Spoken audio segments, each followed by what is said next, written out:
it chapter by chapter, one bite at a time. So many adventures and mountains we can climb. Take it word for word, line by line, one bite at a time.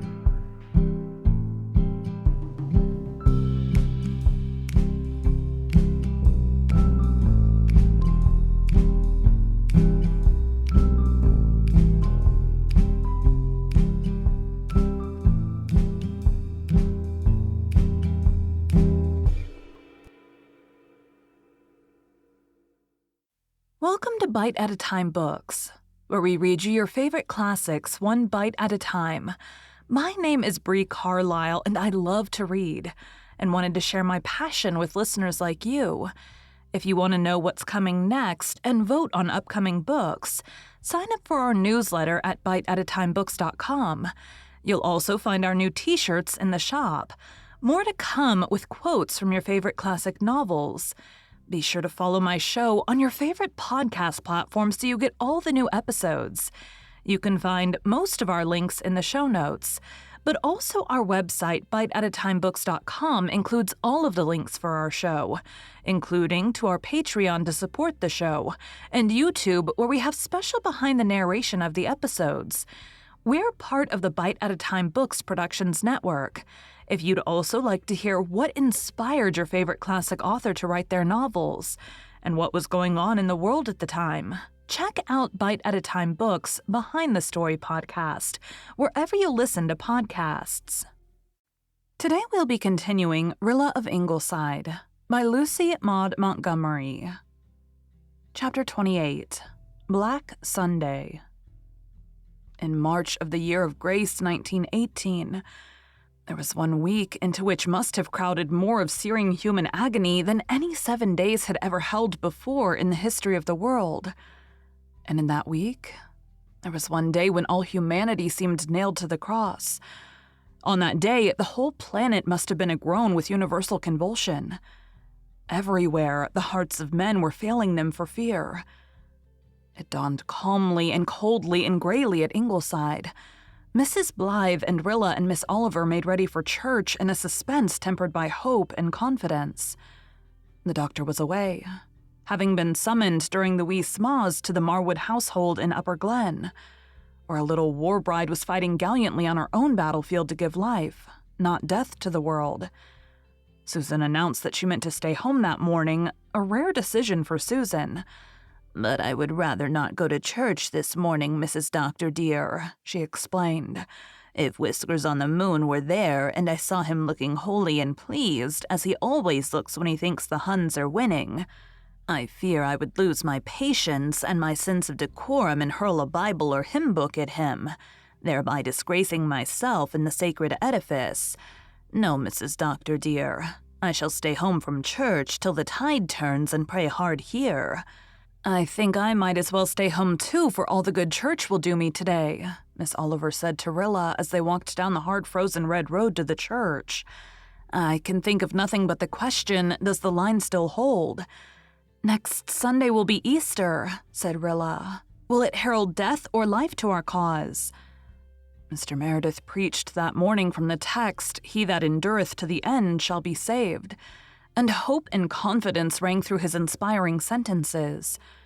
Rilla, looking up at the memorial tablet on the wall above their pew, sacred to the memory of Walter Cuthbert Blythe, felt herself lifted out of her dread and filled anew with courage. Walter could not have laid down his life for naught. His had been the gift of prophetic vision, and he had foreseen victory. She would cling to that belief. The line would hold. In this renewed mood, she walked home from church almost gaily. The others, too, were hopeful, and all went smiling into Ingleside.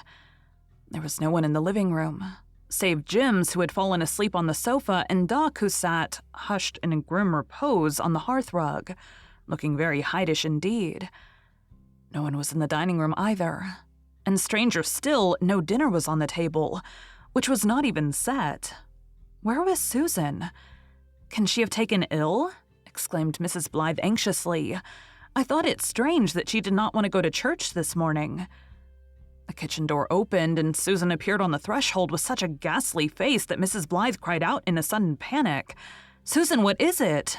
"The British line is broken, and the German shells are falling on Paris," said Susan dully. The three women stared at each other, stricken. "It's not true. It's not," gasped Rilla. "The thing would be ridiculous," said Gertrude Oliver. And then she laughed horribly. "Susan, who told you this? When did the news come?" asked Mrs. Blythe. "I got it over the long-distance phone from Charlottetown half an hour ago," said Susan. "The news came to town late last night. It was Dr. Holland phoned it out, and he said it was only too true. Since then I've done nothing, Mrs. Doctor dear. I'm very sorry dinner is not ready. It is the first time I've been so remiss. If you'll be patient, I will soon have something for you to eat. But I'm afraid I let the potatoes burn." "Dinner? Nobody wants any dinner, Susan," said Mrs. Blythe wildly. "Oh, this thing is unbelievable. It must be a nightmare. Paris is lost. France is lost. The war is lost," gasped Rilla amid the utter ruins of hope and confidence and belief. "Oh, God. Oh, God," moaned Gertrude Oliver, walking about the room and wringing her hands. "Oh, God." Nothing else. No other words. Nothing but that age-old plea, the old cry of supreme agony and appeal from the human heart whose every human staff has failed it. "Is God dead?" asked a startled little voice from the doorway of the living room. Jim stood there, flushed from sleep. His big brown eyes filled with dread. "Oh, Willa, is God dead?" Miss Oliver stopped walking and exclaiming and stared at Jim's, in whose eyes tears of fright were beginning to gather. Rilla ran to his comforting, while Susan bounded up from the chair upon which she had dropped. "No," she said briskly, with a sudden return of her real self. "No, God isn't dead. Nor Lloyd George either. We were forgetting that, Mrs. Doctor dear. Don't cry, little Kitchener. Bad as things are, they might be worse. The British line may be broken, but the British Navy is not. Let us tie to that. I will take a brace and get up a bite to eat, for strength we must have." They made a pretense of eating Susan's bite, but it was only a pretense. Nobody at Ingleside ever forgot that black afternoon. Gertrude Oliver walked the floor. They all walked the floor except Susan, who got out her gray war sock. "Mrs. Doctor dear, I must knit on Sunday at last. I've never dreamed of doing it before for, say what might be said. I have considered it was a violation of the third commandment. But whether it is or whether it is not, I must knit today or I shall go mad." "Knit if you can, Susan," said Mrs. Blythe restlessly. "I would knit if I could. But I cannot. If we could only get fuller information," moaned Rilla. "There might be something to encourage us if we knew all." "We know that the Germans are shelling Paris," said Miss Oliver bitterly. "In that case, they must have smashed through everywhere and be at the very gates. No, we have lost. Let us face the fact as other peoples in the past have had to face it. Other nations with right on their side have given their best and bravest and gone down to defeat in spite of it. Ours is but one more to baffled millions who have gone before." "I won't give up like that," cried Rilla, her pale face suddenly flushing. "I won't despair. We are not conquered. No, if Germany overruns all France, we are not conquered. I am ashamed of myself for this hour of despair. You won't see me slump again like that. I'm going to ring up town at once and ask for particulars." The town could not be got. The long-distance operator there was submerged by similar calls from every part of the distracted country. Rilla finally gave up and slipped away to Rainbow Valley. There she knelt down on the withered gray grasses in the little nook where she and Walter had had their last talk together, with her head bowed against the mossy trunk of a fallen tree. The sun had broken through the black clouds and drenched the valley with a pale golden splendor. The bells on the tree lovers twinkled elfinly and fitfully in the gushy March wind. "Oh, God, give me strength," Rilla whispered. "Just strength and courage." Then like a child, she clasped her hands together and said as simply as Jim's could have done, "Please send us better news tomorrow." She knelt there a long time. And when she went back to Ingleside, she was calm and resolute. The doctor had arrived home. Tired but triumphant, little Douglas Haig Marwood having made a safe landing on the shores of time. Gertrude was still pacing restlessly, but Mrs. Blythe and Susan had reacted from the shock. And Susan was already planning a new line of defense for the channel ports. "As long as we can hold them," she declared, "the situation is saved. Paris has really no military significance." "Don't," said Gertrude sharply, as if Susan had run something into her. She thought the old worn phrase, "no military significance," nothing short of ghastly mockery under the circumstances, and more terrible to endure than the voice of despair would have been. "I heard up at Marwood's of the line being broken," said the doctor. "But this story of the Germans shelling Paris seems to be rather incredible. Even if they broke through, they were 50 miles from Paris at the nearest point.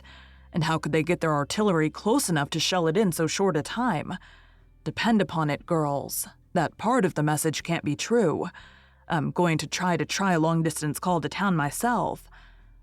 The doctor was no more successful than Rilla had been, but his point of view cheered them all a little and helped them through the evening.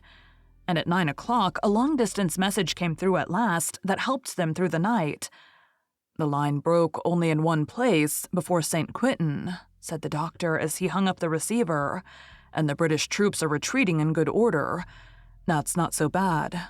As for the shells that are falling on Paris, they are coming from a distance of 70 miles, from some amazing long-range gun the Germans have invented and sprung with the opening offensive. That is all the news to date, and Dr. Holland says it is reliable." "It would have been dreadful news yesterday," said Gertrude, "but compared to what we heard this morning, it is almost like good news. But still," she added, trying to smile, "I'm afraid I will not sleep much tonight." "There is one thing to be thankful for at any rate, Miss Oliver dear," said Susan, "and that is that Cousin Sophia did not come in today. I really could not have endured her on top of all the rest." Thank you for joining Bite at a Time Books today, while we read a bite of one of your favorite classics. Again, my name is Bree Carlile, and I hope you come back tomorrow for the next bite of Rilla of Ingleside. Don't forget to sign up for our newsletter at biteatatimebooks.com and check out the shop. You can check out the show notes or our website, biteatatimebooks.com, for the rest of the links for our show.